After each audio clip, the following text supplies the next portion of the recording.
Assalomu alaykum. Efirda haftaning muhim xabarlari bilan Nazar dasturi. Studiyada men Davron Nasibxonov. Bugungi dasturimizda davlat direksiyasi qurgan uylar chindan ham sifatsizmi? Rasmiylar bunga nima deydi? O'sh shahridagi estakada ko'prigining qurilishi qachon jonlanadi? Japaloq avtomobil bozorining qurilishida 33 million so'm maqsadsiz sarflanganmi? Vatan himoyachilari kunida Afg'on urush faxriylarining har yili uchrashuv an'anasi bor. So'nggi haftalarda O'sh va Jallobod shaharlarini qayta tiklash va rivojlantirish davlat direksiyasining faoliyatini tekshirish avj oldi. Shu sababdan Jo'g'ri kengashda maxsus tuzilgan komissiya davlat direksiyasi tomonidan qurilgan uylarni qayta tekshirib ko'rishni talab qildi. Talabga ko'ra respublika fraksiyasi O'shga kelib, davlat direksiyasi tomonidan qurilgan uylarni tekshirib, u yerda bir qator kamchiliklar borligini, shuningdek, moliyaviy qonunbuzarliklar ham yo'l berilgan bo'lishi mumkinligini aytib chiqdi. Direksiya tuzilgandan keyin direksiyadagi aqchaning saramjaldığı foydalanish bo'lganda, tilekka qarshi mamlakatdan 4 milliard 600 bo'linsa, negizdan 11 milliard aqcha ketib turib, bu yerda 6 milliard aqchaning biz tug'un topmay qoldik o'sha yerdachi. Bizdan o'tgan emasda beyisi yo'q bo'lib o'tadi-da, o'shani taqtab turib 11 milliard o'sh shaharına effektivdi qo'llanganda shahar navali bugungiday bo'lmaydi. Podrastik, qana, berkale. Güzdöp ketdi, ko'pirlabdi. Mana neden bo'ldi? Bu nimada bu shu vaqtning nimasi kirpishdan tuz chiqib turadi-da. Tuz chiqib turadi-da. Biz liboy nimada uylarda qoldik. Xalq vakillarining ish safari avval Masaliyeva ko'chasidagi 2-uydan boshlandi. Bu yerda uyning hozirgi holatiga deputatlarning tanqidi bildirilib, qurilish ishlari o'ta nochor olib borilgan degan xulosa chiqarishdi. Unga bu uyning devorlarida paydo bo'lgan yoriqlar va zax asos bo'ldi. Kosmetik karabil tushib qoldi. Xudoy saqlasin unda. Sizlar 1,5 yilga qarata o'rdingiz buni. Bu yerda elda to'ylikda yashaymiz deb kelyapti. Bular nima? 1,5 yil bo'ldi dem kirganda. Kirganiga 1,5 yil bo'lsa, bu nima degan kesepet bo'lyapti buni. Endi üst katurkası tushib qolib turadi. Tushib qolsa bo'ldi. Bütüden atchot beryapti bizga. Bo'ldi, onda qo'yasiz. Qarashib, ancha nimani damkomdor biladi. Problemalar kelib onda qo'yib o'tamiz. Bu yetdimi barich? Zarina Sattarova shu uyning bekasi, uning bu uyga ko'chib kelganiga 1 yil bo'lib qoldi. Biroq kelgan kunidan boshlab yoriqlar paydo bo'lib, ustki qavatdan suv tushib noqulaylik yaratmoqda. O'shadan boshladim, ustidan suv og'atda, shunday ustunga etajga chiqsak, уже avar bizga da'vo ketdi. Ana bunday yerdan da'vo, уже jaraqada ketdi. O'shaning bunda tibegan uchun komnatalarningda shu sizjitdan atdi. Boshqa komnata shu vannada suv oqqani problema bor, ana duvallarning o'zini-o'zi ko'chgani. Biroq uyning barcha xonadonlari nochor holatda degan gaplarga uy egasi Mirbek Aqalqulov qo'shilmaydi. Aslında bir cho'ng kemchilik yo'q bu yerda. Men Jiteldan atdan söyleyeyim, ishonib söyleyeyim. Diyorda hech bir cho'ng narsa yo'qda, Xudoga shukur deshingiz kerak. Alloh taolam shuncha uy berib, shuncha ish bitib o'tganlar. Yo'q narsalarni izlayvergan to'g'ri kelmaydi musulmonchilikqa. O'sha yerda yashovchilarmi? Shundaylar uy bizga da berilgan. Biz norozi emasmiz, jilu jumshaq, uy ichi jilu, отоплениясы аябай жақсы. Утепление полуда утепленный, майкачан жүрөбүз, анан эми биз муну жаман деп, жашнакай жашап аткан жерибизди жаман дей турган болсок, бышкан ичип аткан ашыбызды, ичкен ашыбызга какырганда түкүргөндө болобуз. Биз кудайчылык сөзүбүздү айталы, биз разыбыз. Shundan so'ng xalq vakillari Anarkichik rayonidagi iyun voqeasida jabrlangan va imkoniyati cheklanganlarga berilgan uylarning holati bilan tanishdi. Bu yerdagi imkoniyati cheklanganlar uchun berilgan uylarning podyezlaridagi suvoqlar ko'chib, suv quvurlarining buzilib yotgani istiqomat qiluvchilar tomonidan aytildi. Mana turbalarning krepleniyalari chiqib ketdi. Bunalarni-chi. Ana Bunadan chiqib ketdi. Narqi uydagilarning go'vinikinden ham kichkina ko'ramda boshqalarga qaraganda-chi. Go'vin turbalari bunalari yigib nimeler chiqib ketgan. Bu yerda o'sh direksiyada kelgan aqchalarni qanday saramjaldi, qo'llangan yo'qmi? O'shani birinchi maqsadimiz qo'ydik. Ani biz bilmaymiz. Ani men aytib beraymi janaki? O'shani qarab, o'sh shaharida qanday problemalar bor ekan hozir. Nima qilishimiz kerak? O'sh shaharga qanday yordam bera olamiz? O'shaga keldik biz bu yerdachi. Davlat direksiyasi tomonidan solingan qurilishlar bilan yaqindan tanishgan xalq vakillari quyidagicha xulosaga kelishdi. жанагы инвалидтердин кандай үйдө жашап аткандарын көрдүк. Кайсыл үйлөр аягына чейин салынып бүттү деп жарым жыл мурун кирген жерлердин баарын жана субактары түшүп, туздары чыгып кеткендерин көрдүңүздөр. Андан тышкары мынакей ушул башка үйлөрдүн бир экөөнө барып келдик, бир экөөнү көрүп чыктык өзүбүзчө. Ал үйлөрдүкү андан 2 эсе, 3 эсеге чейин мындай оорураак состояние экен да. Биз аныктаганда кемчилигин да аныктадык, ошол эле мезгилде жакшы салынган үйлөрдүн бар экенин да аныктадык. Ta'kidlab o'tsak, Jog'org'i Kengashning 19-fevraldagi yig'ilishida deputatlar davlat direksiyasining ishini 3 oy ichida tekshirib chiqib, hisob palatasiga huquqiy tomondan baho berish, bosh prokuraturaga yuklatilsin degan qarorni qabul qilgan. Respublika partiyasining deputatlari belgilangan vaqtgacha janubiy hududga kelib, yaqindan tanishib, tekshirib chiqishni qo'shimcha qilishdi. Mavzuni davom ettiramiz. Hukumatning ma'lumot xizmati davlat direksiyasiga qo'yilayotgan moliyaviy qonunbuzarliklar ayblovi siyosiy harakat ekanligini, hukumat rahbarini ishdan olishga bo'lgan bir urinish ekanligini aytib chiqdi. Bunga qadar O'sh davlat direksiyasida rahbar bo'lgan, hozirda esa hukumat rahbari bo'lgan Jonto'ra Sotiboldiyev shoshilinch qurilgan uylarda bir qator kamchiliklar bo'lgan bo'lishi mumkinligini, biroq moliyaviy qonunbuzarliklar bo'lmaganini aytib chiqqan. Mana shu uylarda yashovchilar ham bir qancha kamchiliklarga qaramay uylarning sifati yaxshi ekanligini ma'lumot yig'inida aytib o'tishdi. Iyun voqealarida jabrlanganlar davlat direksiyasi tarafidan berilgan uylarning sifatini tekshirish uchun tuzilgan komissiya xulosasini rad etib, bugun ma'lumot yig'ini o'tkazishdi. Mına yaşaganыбызга 1 жылдан ашты, bir сонун жакшынакай жашап атабыз. Анан бая даяр бышырып койгон тамакты любой адам эмете берет да, мынтип анализдепчи. Ошол убакта ошол адамдар кайда жүрдү эле ошол? 2010'da элдер кан какшап ыйлап атканда ошолор бекинип жаткан. Анан эми бүтүп элдин баарын кылып койгондон анан качанкы бир мезгилдегилер чукуп анан жеп алды, ичип алды деп. Bu Smuttu kichik rayoni Ko'qumbiy ko'chasidagi 102-uy komissiyasining xulosasiga ko'ra, bu uyning suv quvurlari sifatsiz jihozlardan qurilgan. Deputatlarning bunday xulosaga kelishiga suv quvurlari yorilib ketishi sabab bo'lgan. Biroq uyning quvurlaridan biri quvurlarni yorilib ketishiga jihozlarning sifatsizligi sabab bo'lmaganini aytadi. Пока sovuq mezgilga чейин suvni ochmay qo'ya turg'ila. Себеби отопление beri ulangan jo'q da bergacha. Ошол жерден кийин себебинде мындайда 10 квартирага киргенде ал жерде жарылган эмес, калган жерде 38 квартира бар. Адамдар кирбеген квартира. Ошолор жарылып калды.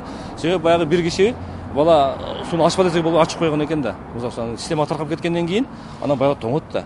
Былтыр суу катуу болбодубу? Ошондон кийин шлангалар жарылган, унитаздар жарылган. Komissiyaning xulosasida suv quvurlarigina emas, umumiy qurilishga Xitoyning sifatsiz mahsulotlaridan foydalanilgan. Shu sabab uylarda yoriqlar paydo bo'lib, buzila boshlagan deyilgan. Biroq buni fuqarolar inkor etishmoqda. Бардыгы жакшы, жаракасы жок. Болбосо айтмакпыз да, эме ушундай деп, эме кылат, сынык деп айтмакпыз. Bungacha Qulatov kichik rayonining Anar ko'chasidagi 16-uy fuqarolari uydagi yerto'la cho'kib yashash uchun xavfsirashayotganini ma'lum qilishgan edi. Жарык кетип атат. Жарык кеткендерин кылдырттык. Мына ортосун полун ушундай түшүп, мына үстүндө ананда чердактарын жаман кылган, шипырлам, onu аз кезип. Аны агарып тургандардын баарын кылдырганбыз. Сапат начар. Фундамент начар коюлган, стройка начар, ошон үчүн жарылат да. Болбосо жакшы эле болбой беле. Jog'org'i Kengashning 13-fevraldagi yig'inida davlat direksiyasi ishida bir nechta qonunbuzarliklar borligini deputatlar ta'kidlab o'tishgan. Түшкөн 11 milliard сомдун 4,5 milliardi гана казына аркылуу өткөн. Алар боюнча маалымат бар. Бирок калганынан күмөн санаса болот. Biroq hukumat rahbari Jonto'ra Sotiboldiyev deputatlar aro komissiyaning bunday xulosasi yolg'onligini ta'kidladi. O'sh va Jallobod shaharlarini qayta tiklash direksiyasi uylarni qurishda moliyaviy qonunbuzarlikka yo'l qo'ymaganligini qo'shimcha qildi. Esep palatasının qorutundusu buna geçe Respublika fraksiyası kararı o şeyde Esep palatası aytты. Daha bunda kemçilikler getirilgen, bürö jep alganın, rastrata kılganın anday faktını tapkan жоқ. Deputatlarning so'zlariga ko'ra 6,5 milliard so'mning qayerga sarflangani noma'lum. Biroq direksiyaning qurilish ishlari bo'yicha bo'lim rahbari Qurmanali Azimov O'sh va Jallobodni qayta tiklash uchun 11 milliard so'm ajratilganini aytib o'tdi. Bizden 4 milyard 616 milyon ana so'm usul mamlakatning byudjetine gelip düşüp bu akçalar anan keyin ушул курулуш монтаждоо жана башка жумуштарга эме жумшалган. Каяктан чыгып атат бир 11,4 миллиард сом. Бул деген мисалы үчүн эл аралык ар түрдүү жардам берген донорлордон, инвесторлордон мындай айтылган акчаларды эле бул келди деп жазып алышкан да. Ta'kidlab o'tsak, Jog'org'i Kengeshning Respublika fraksiyasining deputatlari 21 fevral kuni O'sh shahridagi davlat direksiyasi tarafidan qurilgan uylar bilan o'sha yerga borib tanishishi kutilmoqda. O'sh shahridagi Japaloq avtomobil bozorini qurishga sarflangan xarajatlar maqsadsiz ishlatilgan. Bu haqda shahar meri Aytmamat Qadirbayev mazkur bozordagi xodimlar bilan bo'lgan uchrashuvda aytdi. U bozor uchun ishlatilgan 33 million so'mga yarasha biror bir ish qilinmaganini aytdi. Bu orada esa eski avtomobil bozorini ishlashiga meriya ruxsat beribdi degan gap so'zlar ham tarqagan. Biroq meriya xodimlari bunga ruxsat berishmaganini aytib chiqishdi. Navbatdagi lavhamiz avtomobil bozori haqida. Japaloq munitsipal mashina bozoriga haftasiga 3000 ga yaqin mashina kiradi. Ularning har biridan shanba, yakshanba kunlari 60 so'mdan, qolgan kunlari esa 20 so'mdan olinadi. Bozor bo'lgan kunlari bu yerdan 650 mingga yaqin xarajat tushadi. Biroq avvalgi bozor ishlayotganligi sababli bu mablag' 80 minggacha qisqarmoqda. Ta'siri bo'ldi. Al jaqdan narxi bozor ochildi degan so'zlar жүрүп, бул жактан ошол наркы базардан мурунку иштеп жүргөн балдар келип, ушул агитация жүргүзүп, кичине тоскоолдуктарды кылып бул жерде. Ошол жакка машинаны алып барып, бирөөнүн ошол өзүнүн менчик базарына кызыкчылык үчүн аракет кылып көрдү. Shahar fuqarolarining fikricha, eski mashina bozori meriyaning ruxsati bilan ishlamoqda. Biroq bu gaplarni vitse-mer Ilyas Rajabov rad etdi. Мага ушундай сөздөр жетти. Ош шаарынын мэриясы аркы базарды ачканга уруксат бериптир деп. Биз андай ачканга уруксат дагы бере албайбыз. Биз ушул жерге шаардык бюджеттеги акча бул элдин акчасы. Элдин акчасын биз ушул жерге жумшагандан кийин кайра ошол элдин акчасын өндүрүп алып, кайра бюджетке өткөрүп беришибиз керек. Eski mashina bozori Mamirov ko'chasida mashinalar tirbandligini yaratgani uchun shahar kengashi deputatlarining tashabbusi bilan o'tgan yili Japaloqda munitsipal mashina bozori ochildi. Biroq ungacha ham faoliyat olib borgan Oqtosh xususiy mashina bozori ishlashiga meriya tomonidan hech qanday ruxsat berilmagan. Как бюз катары алардын документтеринин ичинен башында ошол жерге уно базар ачылсын деген немен көргөн жокмун. Же буйругун мерияны токтомун, же буйругун, же башкасын көргөн жокмун. Таба алган жокмун издеп өзүмчү. Ayni paytda meriyada bozorlarning ishlashini taqiqlaydigan hech qanday huquqi yo'q. Mashinalar tirbandligini yaratgan vaqtdagina ishlashni taqiqlashga haqqi bor deydi shahar yetakchilari. Hilola Ashurova, Ilhom Ibragimov, Intimaq. O'sh shahrining sobiq meri tashabbusi bilan Navoiy ko'chasida estakada ko'prigi qurila boshlagan edi. Shahar rahbarining almashishi bilan bu ish to'xtatildi. Bosh prokuratura ko'prik qurilishi bo'yicha 2 jinoiy ishni ochdi. Bu orada xalqda ko'prikning keyingi taqdiri nima bo'ladi degan savollar paydo bo'ldi. O'sh shahar meri Aytmamat Qadirbayev ko'prik qurilayotgan joyga kelib, xalqning mana shu savollariga javob berishga harakat qildi. Gelip главный көчөбүз ушинтип калса, жаман өкмөт келсин. Неужели ушундай болуп калат? Siz ушу жакшы неме менен келдиңиз, ушуну бүтүрүңүз. Navoiy ko'chasining yopilishi shaharda yo'l tiqinlarini yaratib, aholiga noqulaylik tug'dirib kelmoqda. Ayrim savdogarlar esa yo'lning yopilgani bois bir necha oydan beri ishsiz qolganliklarini bildirishdi. Xalq o'rtasida tushuntirish ishlarini olib borishni istagan O'sh shahar meri estakada ko'prigi quriluvchi joyga kelib, xalq bilan erkin uchrashuv o'tkazdi. Yig'ilganlar ko'prikning keyingi taqdiri nima bo'lishi bilan qiziqdi. Көпірі бірінші башталғанда ошол мыйзамсыз башталып калган. Бунун мамлекеттик экспертизадан өткөн эмес.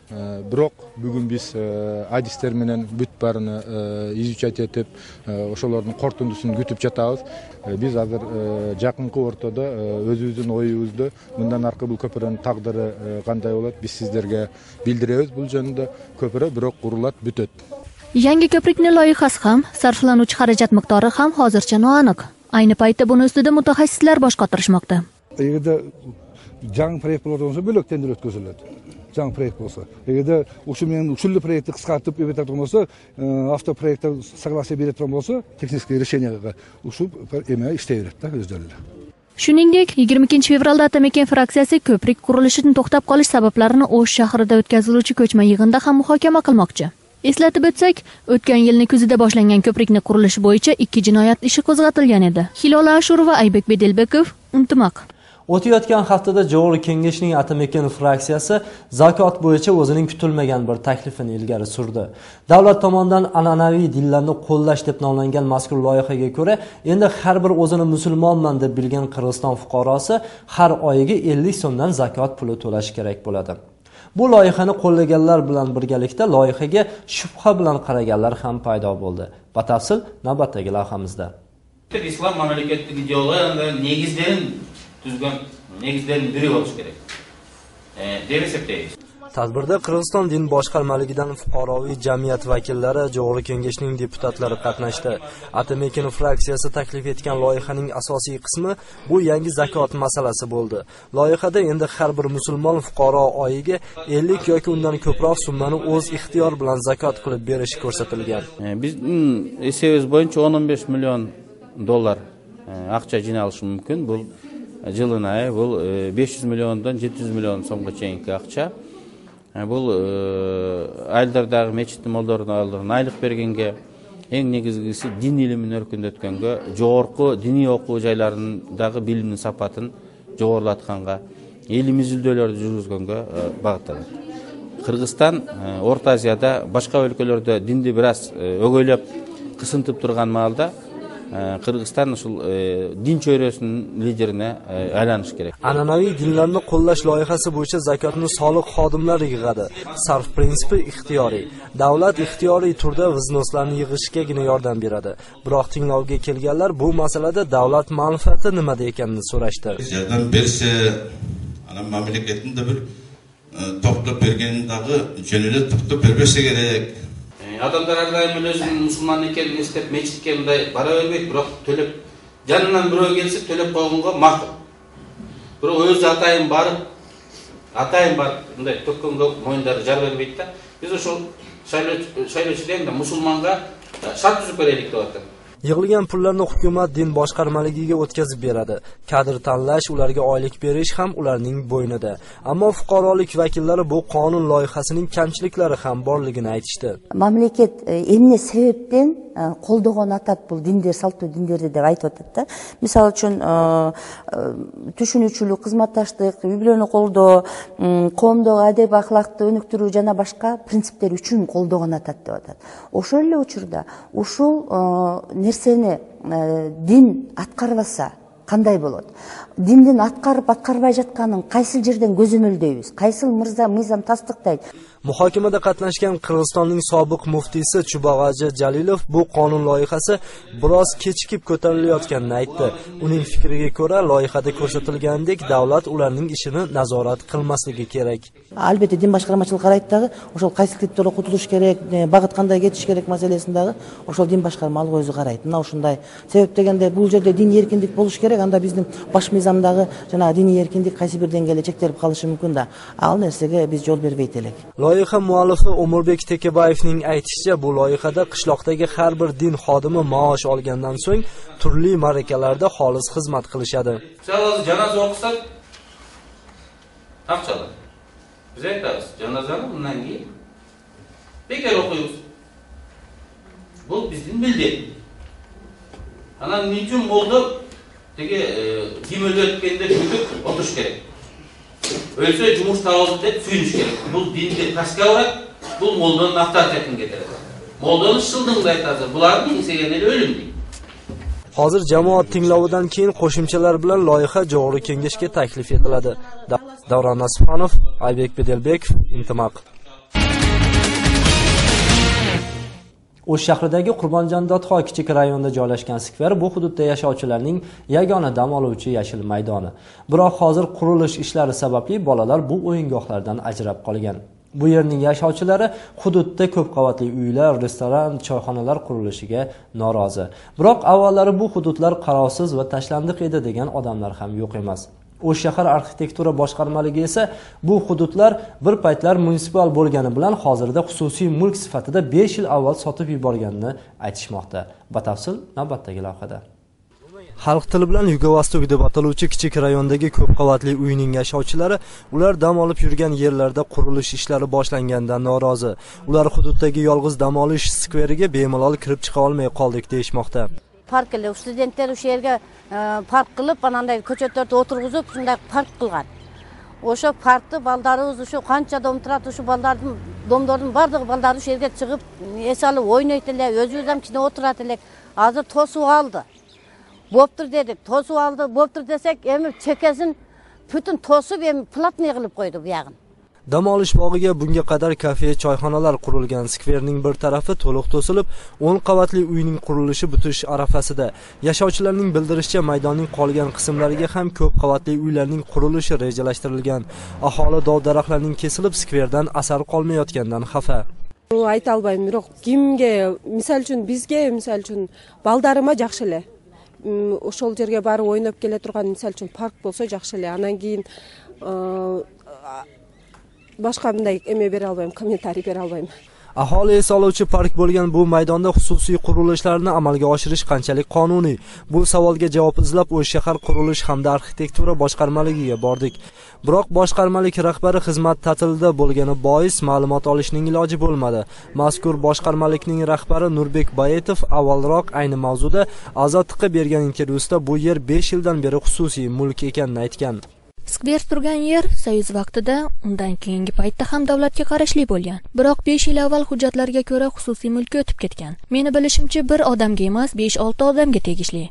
Oldin do'kon, restoran, hammom solamiz deyishganda ruxsat berilmagan. Chunki shaharning bosh plani bo'yicha bu yerlarga ko'p qavatli uylar tushishi kerak edi. Shundan keyin u yerga ko'p qavatli uy solish bo'yicha taklif tushdi, biz qo'lladik. Odamlar bog' edi, unday edi, bunday edi deyishmayapti. Buni biz oldin ko'rganmiz, bilganmiz. Dam olish bog'i qaralmay qolgan, nochor ahvolda bo'lgan. Davlatga qarashli bo'lgan bu yer qanday qilib xususiy shaxslarga sotilgan? Masalaga izoh so'rab, o'sh shahar davlat ro'yxatga olish xizmati bo'yicha boshqarmalikka bordik, ammo harakatimiz natija bermadi. Qurmonjon Dotqa kichik rayonda yashovchilarning vakillari bu masalada Jo'g'ri kengash deputatiga ham murojaat qilishgan. Parlament deputati Erkin Alimbekovning Azotga bergan ma'lumotiga ko'ra, mazkur hududning yashovchilari kerakli hujjatlarni to'play olishsa, bu masala Jo'g'ri kengashda ko'rib chiqiladi. Davron Nasibxonov, Aybek Bedilbekov, Intimaq. 23-fevral Vatan himoyachilari kuni munosabati bilan afg'on faxriylari ham o'zaro uchrashishni odat tusiga kirgizishgan. Ularning ko'pchiligi maktablarda harbiy ta'limgacha bo'lgan darsdan saboq berishadi. Bu yil ham an'anaga ko'ra ular o'zaro uchrashishdi hamda o'tgan kunlarni xotirlashdi.